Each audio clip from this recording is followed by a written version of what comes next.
I love the way this game just grabs you and punches you in the throat right from the get-go. Such a wild ride right out the gate. Smash and Grab is a crew collecting battle royale for 2 to 6 players. And the first player to collect all 4 different crew members onto their ship will be the victor.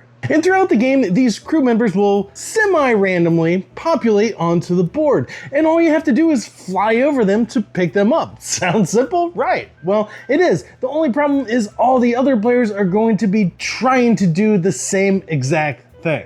Each player will receive an identical deck of 3 movement cards, and those 3 cards consist of a tube movement that will give the player a boost token.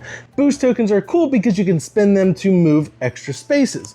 There will be a 3 movement token, which will give the player an energy cube. Energy cubes are dope because when you have 2 of them, you can turn them in for one of these upgrade cards. And these upgrades can give you amazing abilities that will break the normal rules of the game. And then there is the 0 to 5 movement. This one here is a little more flexible because you could move 0, 1, 2, 3, 4, or 5 spaces. It's up to you.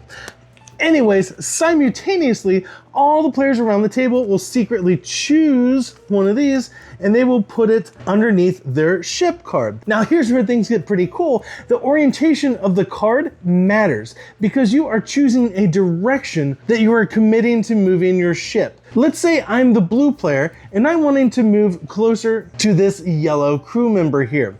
And you can pick up crew members of other colors, but it's better if you can pick up crew members of your own player color because those can't be stolen from you. More on that later. The blue player needs to move towards this red rock icon thing here. So the blue player would probably want to lay their card this way in this orientation so that when it is their turn and they activate their movement card, they are moving 2 spaces towards the red rock direction. So in this case, the blue player would go whoop, whoop, 2 spaces in that direction, getting them closer to this yellow crew member. And this card also gave them a boost token, which is pretty cool because you can spend the boost tokens to move your full movement value again. So this would allow the blue player to move 2 more spaces. So they could go 1, 2 spaces. And that would land the blue player on one of these accelerator spaces. Now these accelerators are totally cool because they allow the active player to move their full movement again. Actually, you have to stop moving when you hit an accelerator,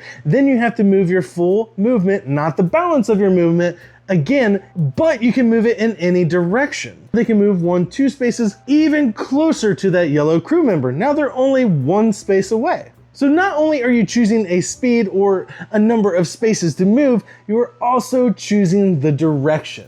And here's where the game gets totally crazy because no one really knows exactly which direction players are going, so they're gonna end up bumping into each other. But with all the accelerator spaces and the extra boost tokens, you never know exactly how far someone is going to or can go during their turn. But once the first player has taken their turn, gameplay doesn't simply go clockwise around the table. No, they must roll this direction die, and then that will dictate the direction in which the gameplay will go. So in this case, it would go clockwise. However, it could possibly have gone counterclockwise, which makes things even crazier not knowing exactly what the turn order is going to be. And it is very possible and a decent strategy to try to hit other players' ships and make them crash. And the way collisions work, let's say that the red player had played a 2 heading towards this teal asteroid direction. They would go 1, 2, hit the blue ship, and then the blue ship would continue to move the full, not balance, but the full value of the red ship's movement. So the red ship would stop there, and then the blue ship would go 1, 2 spaces off the board, causing them to crash. And that is how the red player can steal a crew member from the blue player's ship. However, cannot steal a crew member from a ship if it matches that ship's color. So in short, choose a card, choose its direction that you're gonna move your ship, hopefully pick up crew members or knock another ship off of the board, try to get some energy cubes and spend them to get ship upgrades to give you an upper hand during your battle royale to collect crew members and be the first one to collect 4 different crew members and win the game. And that is Crash and Grab in a nutshell. I love the way this game just grabs you and punches you in the throat right from the get-go. This game is such a wild ride right out the gate.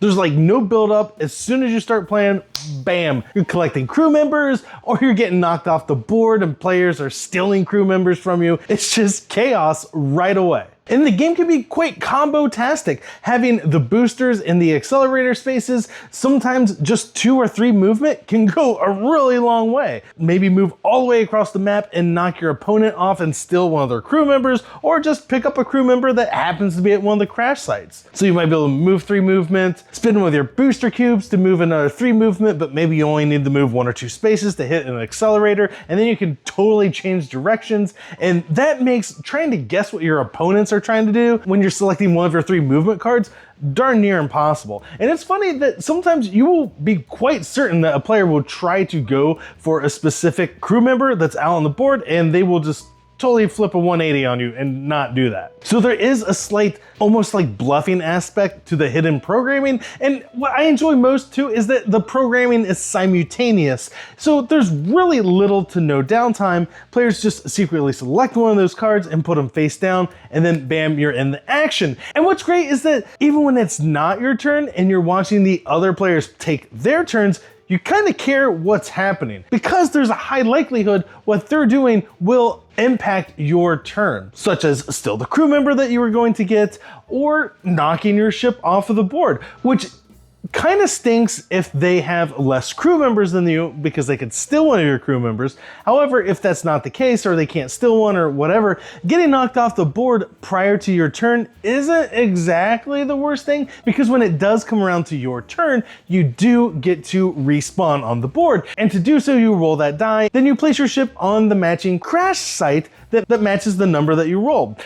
But you are no longer obligated to go the direction that you chose on your movement card. So yeah, you still have to move the same amount of spaces, but the game allows you to choose your direction to kind of help you out a little bit, to help mitigate the luck of getting knocked off the board and then randomly respawning. All the upgrade cards give you crazy great abilities, and I highly recommend getting a couple of those, or at least one of them right out the gate. And some of them will allow you to do like rotate the boards or move to any crash site at the end of your turn or switch places with other ships, all kinds of crazy stuff to really keep gameplay fresh every time you play it. And speaking of keeping the gameplay fresh every time you play it, it's great that the board is modular because you can mix those up, flip the boards, rotate them, do whatever, and that way it ensures that every time you play, the board is slightly different. And the board does grow depending on the number of players. So if you're playing with 5 and 6 players, there are expansion pieces that you add to the board to make it bigger. Because when you have 6 ships flying around on there, you do want just a little more space. Yes, the game is fun because it's like bumper cars and it's chaotic. However, you can't really fit 6 ships onto the 2 to 4 player board. But as you just witnessed, the game is pretty easy to teach. The rulebook is clear. You can be getting in the action in just a few minutes. You'll be smashing into your friends and picking up crew members in no time. And somehow all of this fits into a nice magnetic kind of sleeve box thing. The box is quite nice, and I appreciate that everything has like a nice home and fits nicely into the box. And the little storage containers for each one of the players' ships and crew members, super great idea. I'd like to see this in more games. And if you notice, there's actually a bunch of art in this game, which is pretty cool because like all of the crew members have unique art to them, which is a really neat detail. So if you're looking for a fun, chaotic game that can play 2 to 6 players in roughly 30 to 50 minutes and have everything fit into a nice magnetic box, definitely check out Crash and Grab. It's going to be coming to Kickstarter here soon in early September. Definitely one to look out for. That is Crash and Grab by Pull the Pin Games. And as always, thanks for watching another episode of Rolling with the Beard. If you made it this far in the video, you might as well click subscribe and leave a comment down below. Thanks.